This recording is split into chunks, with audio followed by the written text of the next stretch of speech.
नमस्कार दोस्तों, आप सभी का स्वागत है आपका अपना यूट्यूब चैनल हिंदी पाठक्रम में। दोस्तों, आज की इस वीडियो हम बात करेंगे समाज की परिभाषा की, समाज की भेद की, समाज के उदाहरण की। दोस्तों, समाज जो है सभी कम्पिटिटिव एग्ज़ाम के लिए काफ़ी ज़्यादा महत्वपूर्ण है। खास करके जो लोग केवीएस की तैयारी करते हैं या DSSB की तैयारी करते हैं या सीटेट की तैयारी करते हैं या कोई भी स्टेट टीटी की तैयारी करता है, जो लोग टीचर बनना चाहते हैं उनके लिए काफ़ी ज़्यादा महत्वपूर्ण है। क्योंकि समाज से जो है 2 या 3 क्वेश्चन आ ही जाता है प्रत्येक साल। तो आइए दोस्तों, वीडियो को हम शुरू करते हैं। वीडियो को शुरू करने से पहले दोस्तों, अगर आप लोग अभी तक चैनल को सब्सक्राइब नहीं किए हैं तो चैनल को लाइक और सब्सक्राइब जरूर कीजिएगा। सबसे पहले हम जानें कि समाज का अर्थ क्या होता है। अगर हम समाज शब्द का अर्थ की बात करें तो सम मतलब होता है संक्षिप्त और आस मतलब होता है कथन या शब्द, यानी कि जिसका अर्थ है संक्षिप्त कथन या शब्द। समास प्रक्रिया में शब्दों का संक्षिप्तीकरण किया जाता है।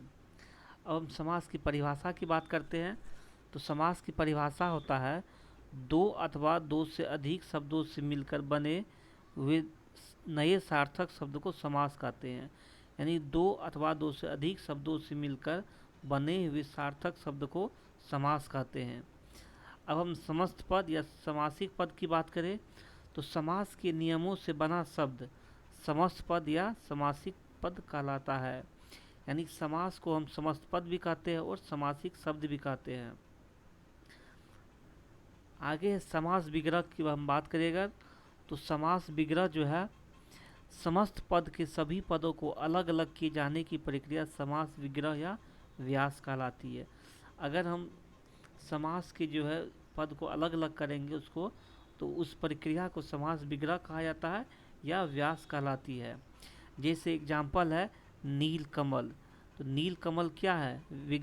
नील कमल जो है समास है, इसका विग्रह क्या होगा? नीला है जो कमल। आगे है चौराहा। चौराहा का विग्रह क्या होगा? चारों राहों का समूह। अब हम समास की रचना की बात करें तो समास की रचना में प्रायः दो पद होते हैं। एक पहले जिसे पूर्व पद कहते हैं, दूसरा होता है दूसरे यानी उत्तर पद कहते हैं। समास के जो दो पद होते हैं, पहला होता है पूर्व पद यानी पहले का और उत्तर पद यानी दूसरे का। जैसे उदाहरण के तौर पर हम देखते हैं राजपुत्र। राजपुत्र में जो है पूर्व पद क्या होगा? राज होगा और उत्तर पद क्या होगा? पुत्र होगा। राजपुत्र का पहला पद राज और दूसरा होगा पुत्र होगा। इस प्रक्रिया में पदों के बीच की विभक्ति लुप्त हो जाती है। जैसे राजा का पुत्र। राजा का पुत्र, यहाँ पे का क्या है? अगर हम का की बात करें तो ये का है विभक्ति है।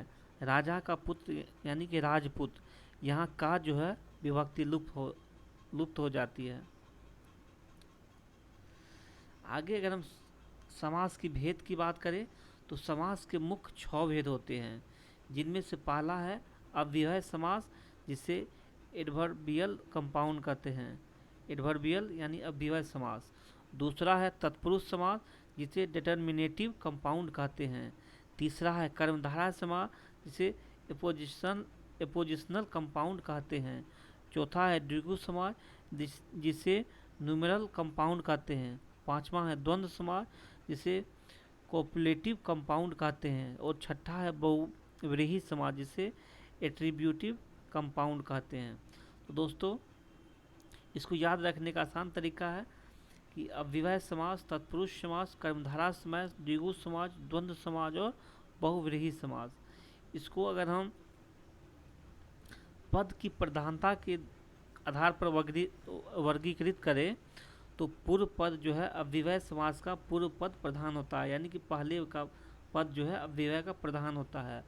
अगर हम उत्तर पद की बात करें यानी कि दूसरे पद जो प्रधान होता है वह होता है तत्पुरुष का दूसरा पद प्रधान होता है। कर्मधारय का और द्विगु का, यानी कि तत्पुरुष, कर्मधारय और द्विगु, इन तीनों का जो है उत्तर पद यानी बाद वाला पद प्रधान होता है।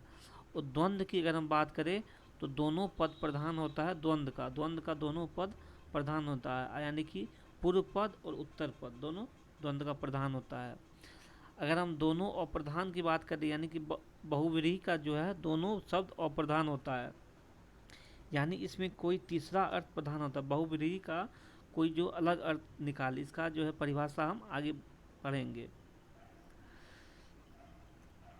यहाँ पे हम पहला अगर समास की बात करें, अव्यय समास की परिभाषा, तो अव्यय समास जिस समास का पहला पद यानी कि पूर्व पद अव्यय तथा प्रधान हो उसे अव्यय समास कहते हैं। यानी कि अव्यय समास में पहला पद प्रधान होता है। तो अव्यय समास के पहचान जो है, पहला पद जैसे अनु रहेगा तो वो अव्यय समास रहेगा। अनु, आ, प्रति, भर, यथा, यावत, हर, ये सब जो है अव्यय समास का पहचान है। जैसे समस्त पद जो है प्रतिदिन रहेगा, तो ये कौन सा समास है, तो हम पहचान लेंगे ये प्रति जो है लगा हुआ है, तो ये अव्यय समास हो जाएगा। ये पूर्व पद जो है अव्यय समास का पहचान है। जैसे आजन, आजन में यहाँ पे आ लगा हुआ है तो ये अव्यय समास हो जाएगा। यथासंभव, इसमें यथा लगा हुआ ये अव्यय समास है। अनुरूप यानी अनु लगा हुआ ये अव्यय समास है। यानी कि पहला पद अगर प्रधान रहेगा तो वो अव्यय समास हो जाएगा। इसका अगर हम विग्रह की बात करें तो प्रतिदिन का विग्रह होगा प्रत्येक दिन, आजन्म का विग्रह होगा जन्म से लेकर, यथासंभव का विग्रह होगा जैसा संभव हो, अनुरूप का विग्रह होगा रूप के योग। हम बात करें अगला समास की तो वह कर्मधारय समास। तत्पुरुष समाज को हम अंतिम में बताएंगे क्योंकि उसका जो है उसके भेद के बारे में चर्चा करना है। तो हम डायरेक्ट तीसरा समास पे आ गए हैं, कर्मधारय समास। कर्मधारय समास जो है जिस समस्त पद का उत्तर पद प्रधान हो तथा पूर्व पद व उत्तर पद में उपमान उपमेय तथा विशेषण विशेष का संबंध हो, कर्मधारय समास कहलाता है। यानी कि कर्मधारय समास जो है जिस समास समस्त पद का उत्तर पद प्रधान हो और पूर्व पद उत्तर पद में उपमान उपमेय तथा विशेषण विशेष संबंध हो, कर्मधारय समास कहलाता है। इसका पहचान है कि दोनों पद के मध्य हाय और जो के समान लगे रहते हैं। जैसे कमल के समान, यानी के समान है तो ये चरण कमल। तो अगर हम विग्रह करेंगे, विग्रह में के समान या है जो लगा रहेगा तो ये क्या होगा, कर्मधारय समास होगा। जैसे कनक की सी लता, ये क्या है, कनक लता। कमल के समान नयन, ये क्या है, कमल नयन। प्राणों के समान प्रिय, ये क्या है, प्राण प्रिय। ये सब क्या है, कर्मधारय समास है। अगला चंद्र के समान मुख, चंद्रमुख। मृग के समान नयन, मृग नयन। ये क्या है, कर्मधारय समास है। अगला समाज है समास है द्विगु समास। द्विगु समास का परिभाषा होता है जिस समस्त पद का पूर्व पद संख्यावाचक हो, यानी कि जिस समस्त पद का पूर्व पद पहले वाला पद संख्यावाचक हो, संख्यावाचक विशेषण हो, वह द्विगु समास कहलाता है। तो अगर हम बात करें 7 सिंधुओं का समूह सप्त सिंधु, यानी ये 7 क्या है, संख्यावाचक है।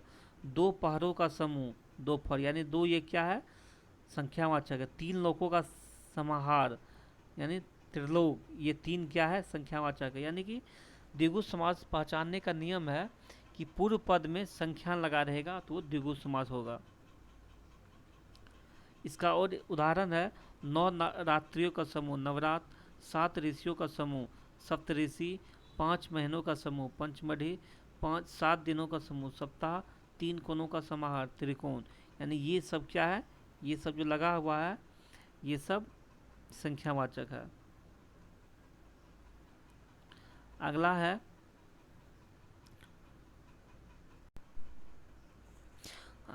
द्वंद्व समास। तो द्वंद्व समास का परिभाषा होता है जिस समस्त पद के दोनों पद प्रधान हो। द्वंद्व समास में क्या होगा, जिस समस्त के दोनों पद प्रधान हो तथा विग्रह करने पर और अथवा या एवं लगता हो वह द्वंद्व समास कहलाता है। यानी द्वंद्व समास में दोनों पद उसका प्रधान होता है, विग्रह करने पर और अथवा या एवं लगा रहता है तो वह द्वंद्व समास कहलाता है। यह इसका द्वंद्व समास पहचानने का नियम है कि दोनों पदों के बीच प्रायः योजक चिन्ह यानी हैफेन का प्रयोग किया जाता है। अगर हम इसके उदाहरण देखें तो है नदी और नाले, या नदी और नाले में ये जो है हेफेन लगा हुआ है, यानी योजक चिन्ह लगा हुआ है। पाप और पुण्य, पाप पुण्य, या और जो लगा हुआ है विग्रह करने के बाद पता चल जाएगा कि ये द्विगु समास है। राजा और प्रजा, राजा प्रजा, नर और नारी, नर नारी, खरा खोटा, खरा खोटा, इसमें हेफेन लगा हुआ है। तो ये सब क्या है, द्वंद्व समास है। अगला है बहुव्रीहि समास।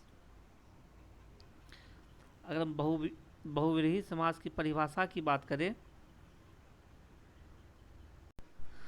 जिस समस्त पद में कोई एक पद प्रधान नहीं होता है, दोनों पद मिलकर किसी तीसरे पद की ओर संकेत करता है, उसे बहुव्रीहि समास कहते हैं। यानी जिस समस्त पद में कोई एक पद प्रधान नहीं होता है, दोनों पद मिलकर किसी तीसरे पद की ओर संकेत करते हैं, उसे बहुव्रीहि समास कहते हैं। जैसे नीलकंठ, नीलकंठ में नीला है कंठ, जिसका अर्थ होता है शिव, यानी कि नीलकंठ में पहला नीला है कंठ, जिसका अर्थ होता है शिव। यहाँ पर दोनों पद यानी कि नील और कंठ दोनों मिलकर जो है तीसरे पद यानी शिव की ओर संकेत करता है, तो इसलिए यह बहुव्रीहि समास कहलाता है। ये भी आसान तरीका याद करने का, यानी जिस समस्त पद में कोई एक पद नहीं होता है, दोनों पद मिलकर किसी तीसरे पद की ओर संकेत करता है, उसे बहुव्रीहि समास कहते हैं। इसका उदाहरण है कि लंबोदर, लंबोदर में जो है लंबा है उदर, लंबा है उदर, जिसका अर्थ होता है गणेश। दशानन में दस है आनन, यानी दो अलग अलग मिलके एक तीसरे का वर्ण तीसरे का निर्माण करते हैं। चक्रपाणी, चक्र है पानी मतलब विष्णु। महावीर, महावीर है जो हनुमान। चतुर्भुज, चार है भुजाएं जिसकी विष्णु। प्रधानमंत्री, मंत्रियों के जो प्रधान है प्रधानमंत्री। पंकज, पंख में पैदा हो जो, यानी कमल। अगला है जो तत्पुरुष समास। तो तत्पुरुष समास की परिभाषा की बात करें, जिस समास में बाद का अथवा उत्तर पद प्रधान होता है तथा दोनों पदों के बीच कारक चिन्ह लुप्त हो जाता है, उसे तत्पुरुष समास कहते हैं। कारक चिन्ह जो लुप्त हो जाता है उसे तत्पुरुष समास कहते हैं। जैसे राजा का कुमार, राजकुमार, ये का क्या है, कारक चिन्ह है। ये कारक का आप लोग पढ़े होंगे, कारक का 8 भेद होता है, आगे वाला वीडियो में इसके ऊपर हम चर्चा करेंगे। धर्म का ग्रंथ, धर्म ग्रंथ, यानी कि ये उत्तर पद जो है इसका प्रधान होता है तथा दोनों के बीच का जो कारक होता है, ये का कारक, ये जो है लुप्त हो जाता है। रचना करने वाले को रचनाकार कहते हैं। अगर हम तत्पुरुष समास की भेद की बात करें तो तत्पुरुष समास के 6 भेद होते हैं। 6 में यानी कि हम पहला, अगर इसका तत्पुरुष समास की भेद की बात करें तो पहला भेद है कर्म तत्पुरुष समास, यानी द्वितीय तत्पुरुष समास। यहाँ पे आप लोगों को पता होगा कारक के जो है 8 भेद होते हैं। कर्ता, कर्म, करण, संप्रदान, अपादान, संबंध, संबोधन, अधिकरण। यहाँ पे हम कर्ता को छोड़ के बाद बाकी जो भी कारक है वो तत्पुरुष समास के भेद हो जाएगा। यानी कर्ता को छोड़ करके आप कर्म से शुरुआत कीजिए। कर्म, कर्म द्वितीय तत्पुरुष है। इनके कर्म कारक की विभक्ति को का लोप हो जाता है। जैसे कर्ता के जो 8 भेद थे, कर्ता ने कर्ता का जो विभक्ति कौन था, ने। कर्म को करण से, संप्रदान को के लिए, अपादान से, संबंध काके की, अधिकरण में पर, संबोधन हे अरे। तो ये लोप ही तत्पुरुष का भेद है। तो कर्म का तत्पुरुष का क्या होता है, ये विभक्ति इसका को लोप हो जाता है। जैसे गगन को चुमने वाला, ये को जो है लोप होकर क्या बन जाएगा, गगनचुम्बी बन जाएगा। यश को प्राप्त, यानी कि यश प्राप्त हो जाएगा। चिड़िया को मारने वाला, चिड़ीमार। ग्राम को गाया हुआ, ग्रामगत, यानी इसका सब का ये विभक्ति इसका लोप हो जाता है। तत्पुरुष समास का जो दूसरा भेद है वो है करण तत्पुरुष, यानी तृतीया तत्पुरुष। इसमें करण कारक से के द्वारा का लोप हो जाता है। जैसे करुणा से, करुणापूर्ण। भय से आकुल, भयाकुल। रेखा से अंकित, रेखांकित। शोक से ग्रस्त, शोकग्रस्त, यानी ये से इसका क्या होगा, लुप्त हो जाता है। तीसरा है संप्रदान तत्पुरुष।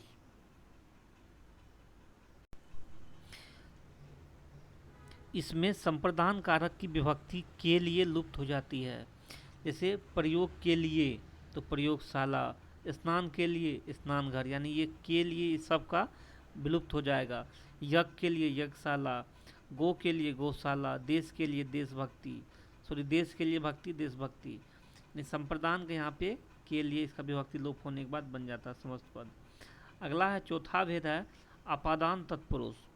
तो अपादान तत्पुरुष की बात करें, ये पंचमी तत्पुरुष है। इसमें अपादान कारक की विभक्ति से लुप्त हो जाती है, यानी से मतलब हुआ अलगा होने की भाव। धन से हीन धनहीन, पद से भ्रष्ट पद भ्रष्ट, पद से च्युत पद च्युत, देश से निकाला देश निकाला, ऋण से मुक्त ऋण मुक्त, गुण से हीन गुणहीन, पाप से मुक्त पाप मुक्त, जल से हीन जलहीन, यानी कि ये से जो है इसका विभक्ति लुप्त हो जाता है। अगला है पांचवा भेद है संबंध तत्पुरुष। तो ये षष्ठी तत्पुरुष हो जाएगा। इसमें संबंध का विभक्ति कहा की ये तीनों जो है लुप्त हो जाता है। जैसे राजा का पुत्र राजपुत्र, राजा की आज्ञा राजाज्ञा, पर के अधीन पराधीन, राज का कुमार राजकुमार, देश की रक्षा देश रक्षा, शिव का शिवालय, गृह का स्वामी गृह स्वामी, विद्या का सागर विद्यासागर, यानी कि का की के जो है लुप्त हो जाता है। अगला छठा भेद है अधिकरण तत्पुरुष। अधिकरण तत्पुरुष यानी सप्तमी तत्पुरुष। इसमें अधिकरण कारक की विभक्ति में या पर लुप्त हो जाती है। जैसे शोक में मग्न शोक मग्न, पुरुषों में उत्तम पुरुषोत्तम, आप में बीती आप बीती, गृह में प्रवेश गृह प्रवेश, लोक में प्रिय लोकप्रिय, धर्म में वीर धर्मवीर, कला में श्रेष्ठ कला श्रेष्ठ, आनंद में मग्न आनंद मग्न। अगर हम तत्पुरुष समाज के उपयुक्त भेदों के अलावा कुछ अन्य भेद भी है जिनमें प्रमुख ये नग समास है। तो नग समास की परिभाषा की बात करें तो जिस समास के पूर्व पद में निषेध सूचक या नकारात्मक शब्द जैसे अ अन न न गैर आदि लगे हो, जैसे अधर्म में न धर्म न लगा हुआ, अनिष्ट न इष्ट, अनावश्यक न आवश्यक, नापसंद न पसंद, अजीबोगरीब नवाजीब, यानी कि जिसके पूर्व में निषेध सूचक या नकारात्मक शब्द लगा हुआ रहे वो नग समाज कहलाता है।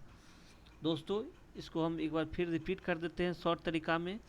जो तत्पुरुष समाज के जो 6 भेद हैं उसको हाँ तत्पुरुष समाज के जो 6 भेद हैं उसको समझने का एक आसान तरीका यही है कि कारक के जो 8 भेद होते हैं उसमें हम उसका पहला छोड़ के दूसरा चालू करेंगे। कर्म से अगर हम चालू करेंगे तो ये तत्पुरुष समाज का भेद आसानी से याद हो जाएगा। जैसे कर्म करण संप्रदान अपादान संबंध अधिकरण संबोधन, सब का विभक्ति इसमें लोप हो जाता है। दोस्तों वीडियो अगर अच्छा लगे तो वीडियो को लाइक और सब्सक्राइब जरूर कीजिएगा और शेयर करना नहीं भूलिएगा। धन्यवाद।